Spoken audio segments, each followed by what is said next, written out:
friends, this is your host Vanna and you are watching the new episode of The Bitter Truth.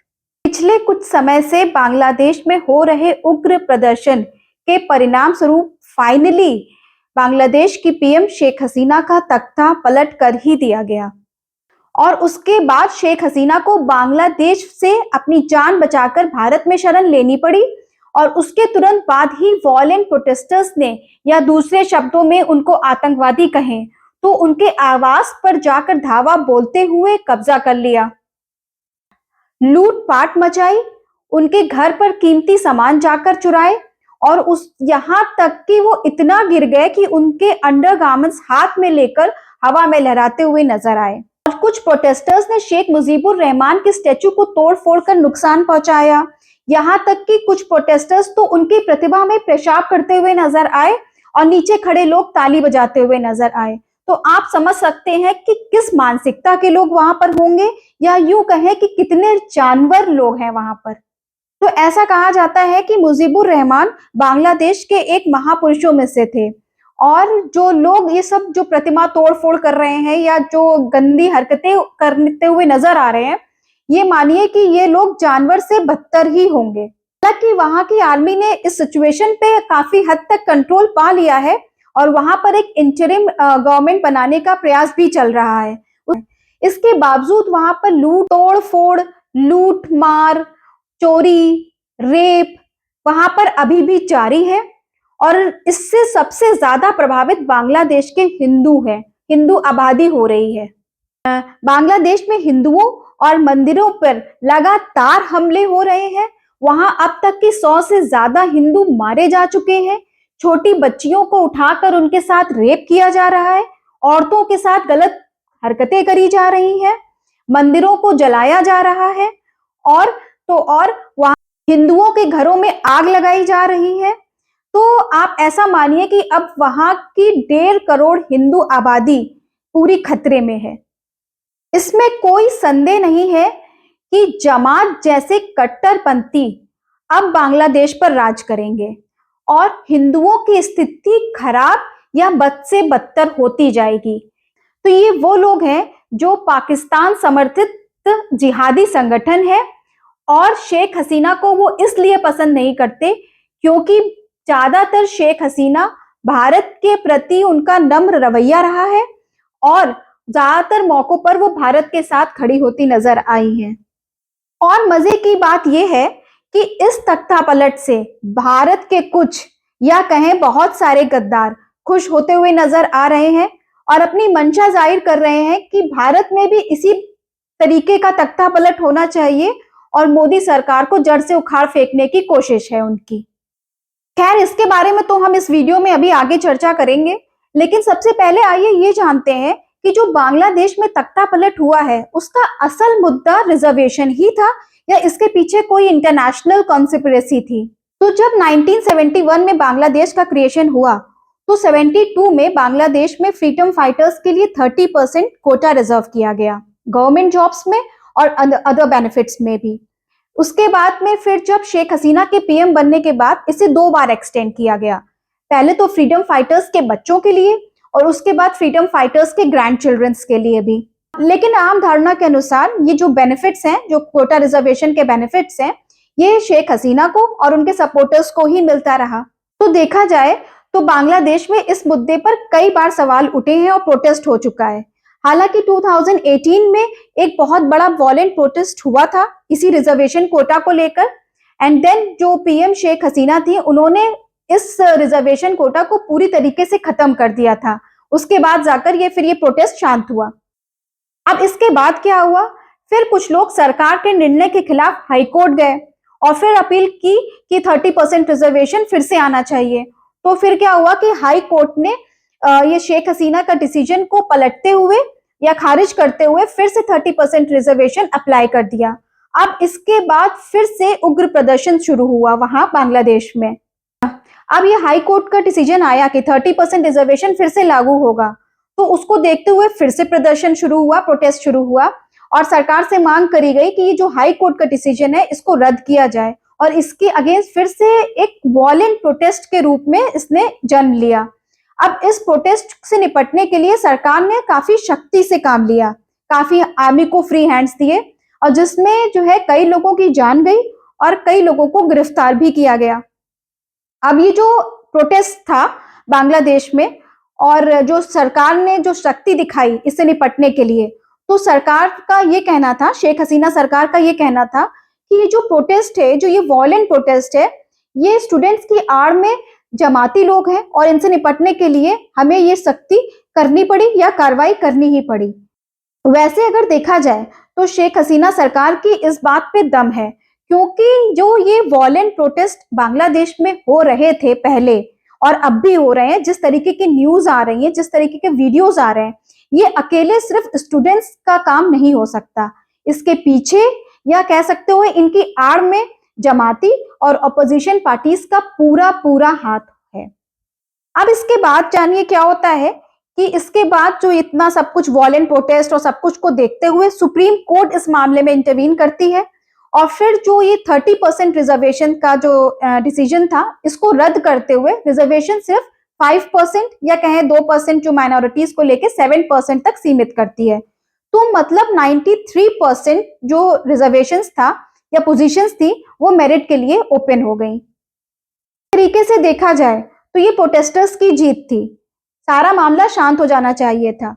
लेकिन अब इसके बाद protesters ने एक नई डिमांड रख दी कि जो शेख हसीना सरकार है वो पब्लिकली माफी मांगे लोगों से जिनकी जान गई है, उसके बाद में जो लोग जेल में हैं उनको रिहा करे, और जो जेल में है, जो जिनके ऊपर केसेस चलाए गए हैं, जो वॉयलेंट प्रोटेस्ट जिन्होंने किए थे, उनके ऊपर जितने भी केसेस चलाए गए हैं उनको खत्म किया जाए। तो ये जो डिमांड थी, ये वैसे देखा जाए तो अनजस्टिफाइड थी, क्योंकि एक तरीके से इनडायरेक्टली कहा जाए तो जमाती और आतंकवादियों को रिहा करने की बात ही हो रही थी। ऐसा हो सकता था, संभव भी हो सकता था कि इन सब बातों को शेख हसीना सरकार मान भी लेती, लेकिन प्रोटेस्टर्स का जो हौसला था वो सुप्रीम कोर्ट के इस डिसीजन से इतना ज्यादा बढ़ गया कि उन्होंने एक और अनजस्टिफाइड डिमांड रख दी कि शेख हसीना अपने पद से इस्तीफा दे दे, और वॉयलेंट इस कदर बढ़ता चला गया कि उनके आवास पर ही उन्होंने प्रोटेस्टर्स ने हमला बोल दिया। इससे क्या हुआ कि शेख हसीना को तुरंत इस्तीफा देकर अपना देश बांग्लादेश छोड़कर भारत की शरण लेनी पड़ी, और जो स्टूडेंट की शक्ल में आए जिहादी, उनका मंसूबा पूरा हुआ। सेम वैसे ही जैसे भारत में फार्मर प्रोटेस्ट किया तो गया था एंटी फार्मर्स बिल के लिए, लेकिन जिसमें कुछ खालिस्तानी अपना झंडा फहराते हुए नजर आ रहे थे। लेकिन भारत में बहुत सारे लोगों को मोदी और उनसे जुड़ी हुई हर एक चीज से इतनी नफरत है और चिढ़ रहती है कि उनको हर एक काम में, मोदी के हर एक काम में उनको कमी निकालनी ही रहती है।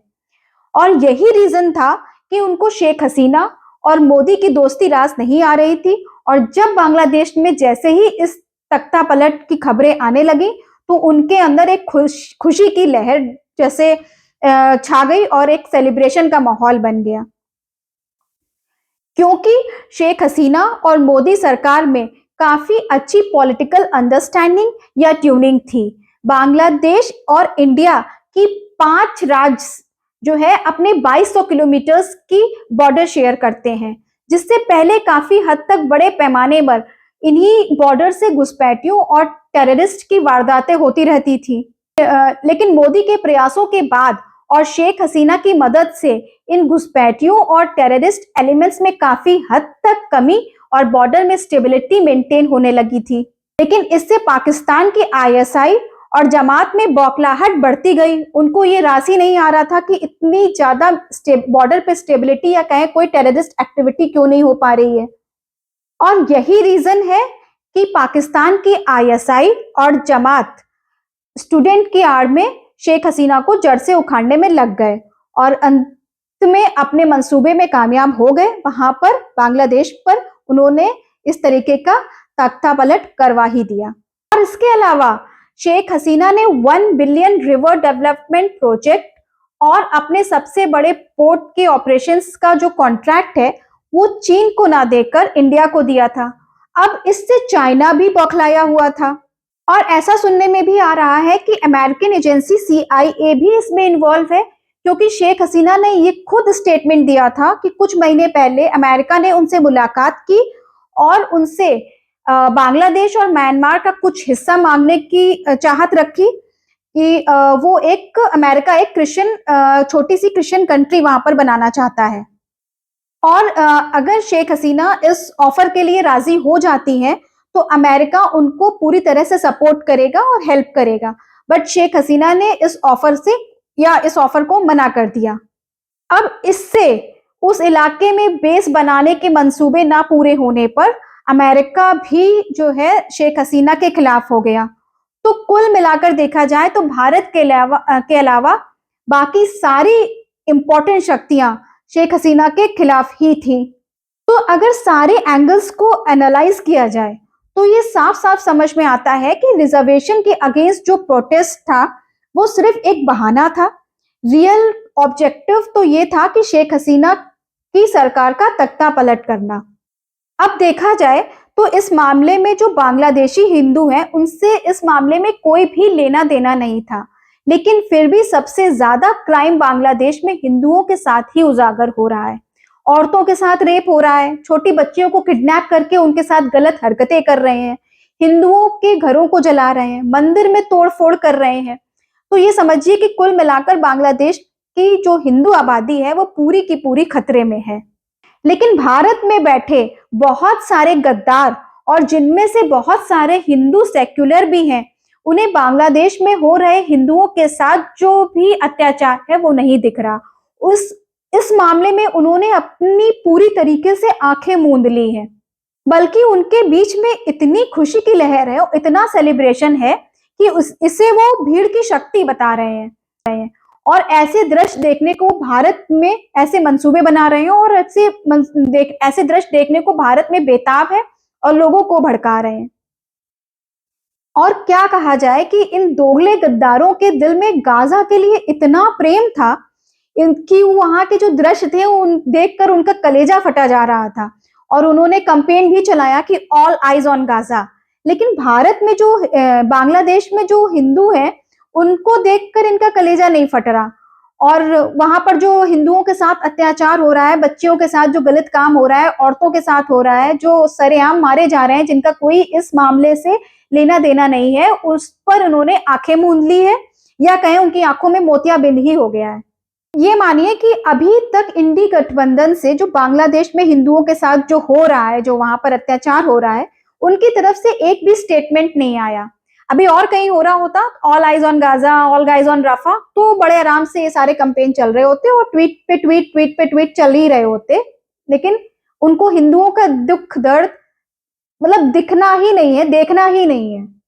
लेकिन इस तख्ता पलट से इनके दिलों में इतनी खुशी है, इतना सेलिब्रेशन है कि बाकी चीजों को वो नजरअंदाज कर चुके हैं, अपनी इंसानियत तक की भूल चुके हैं।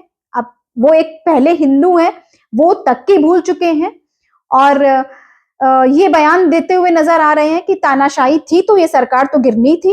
इनफैक्ट भारत में भी ऐसा ही होना चाहिए। लेकिन अगर वो ऐसे मंसूबे पाल रहे हैं या उनको दिन में सपने देखने की आदत है तो उनको बता दें कि जो यहाँ की बहुसंख्यक हिंदू आबादी है, ना तो वो इतनी गंवार और जाहिल है और ना तो यहाँ की सेना उतनी भ्रष्ट है। और ये दोनों मिलके ऐसे गद्दारों और ऐसे जिहादियों के मंसूबों पे पानी फेरने पर पूर्ण रूप से सक्षम है। अब आइए समझते हैं कि इस तख्तापलट पर भारत पर क्या प्रभाव पड़ेगा। और जो लोग बहुत खुश हो रहे हैं उनको ये समझ लेना चाहिए कि आने वाले समय पर भारत के लिए जो सिचुएशन है बहुत ही ज्यादा चैलेंजिंग होने वाली है। सबसे बड़ी चिंता का विषय क्या है कि बांग्लादेश में हिंदुओं की सेफ्टी कैसे इंश्योर की जाए, क्योंकि ये अपने आप में काफी चैलेंजिंग सिचुएशन होगा, खासकर तब जब शेख हसीना वहां पर सरकार पर नहीं है और भारत और हिंदुओं के लिए वहां पर विपरीत स्थिति है। और अब दूसरी चैलेंजिंग सिचुएशन सबसे बड़ी जो आएगी वो ये है कि बांग्लादेश और इंडिया बॉर्डर पर अब टेररिस्ट एक्टिविटी बढ़ने की संभावना ज्यादा हो जाएगी, क्योंकि बांग्लादेश में अब जो भी सरकार आएगी वो तो एंटी भारत होगी या तो फिर न्यूट्रल होगी। तो अब जो भारत को है ना, वो बहुत ही सोच विचार के कदम उठाने होंगे और काफी रिसोर्सेज और मनी और एफर्ट्स ज्यादा लगाने होंगे। ट्रेड पर भी नेगेटिव इम्पैक्ट पड़ेगा। हालांकि जो बांग्लादेश में टेक्सटाइल इंडस्ट्रीज है वो भारत एक बार सोच सकता है, अपने भारत में शिफ्ट करने का प्रयास कर सकता है, लेकिन वो भी उतना इजी नहीं होगा, आसान नहीं होगा। अब जो वहां से जो रेफ्यूजीज का इन्फ्लेक्स आएगा उसको भारत कैसे कंट्रोल करेगा और कैसे मैनेज करेगा, क्योंकि वहां की जो हिंदू आबादी है वो करोड़ों में है और फिर वो हिंदुओं की आड़ में मुस्लिम भी आएंगे। तो इन सब चीजों को भारत कैसे रोक पाएगा या कैसे मैनेज करेगा या कैसे कंट्रोल करेगा। और फिर अगर वो मानिए भारत इन सब रेफ्यूजीज को ले भी लेता है तो कहां पर रखेगा और कैसे रिसोर्सेज अलाइन करेगा। तो ये सब आने वाले समय में ये भारत के लिए काफी चैलेंज सिचुएशन बनने वाली है और काफी बड़ी समस्या होने वाली है। अब दूसरी तरफ एक और प्रॉब्लम है, अगर इसमें अमेरिका घुसता है और अगर अमेरिका अपनी कठपुतली सरकार वहां बांग्लादेश में बैठाता है, जिसके चांसेस दिख रहे हैं, तो सोचिए भारत को उनसे डील करना, जब कोई एक्सटर्नल इन्फ्लुएंस बांग्लादेश सरकार पे होगा उससे डील करना थोड़ा मुश्किल होगा, भारत के लिए थोड़ा टफ होगा, क्योंकि फिर जो अमेरिका के टैक्टिक्स हैं उनसे डील करना इंडिया के लिए थोड़ा डिफरेंट सिचुएशन हो जाती है। और अगर कोई वहां पर बांग्लादेश में लोकल सरकार आती है या न्यूट्रल सरकार आती है, फिर भी एक बार भारत उनसे डील करने में सक्षम होगा या कंट्रोल करने में सक्षम होगा। तो ये भी एक आने वाले समय में ये भी देखना पड़ेगा, एक बड़ी समस्या खड़ी होने वाली है। तो अब यहाँ पर भारत के पास क्या क्या ऑप्शंस हैं, तो सबसे पहले तो ये बात आता है कि ये देखना पड़ेगा कि अगर बांग्लादेश में कोई फॉरेन इन्फ्लुएंस है तो वो किस वजह से होगा, या तो फाइनेंशियल सपोर्ट होगा या पूरा कंट्रोल होगा।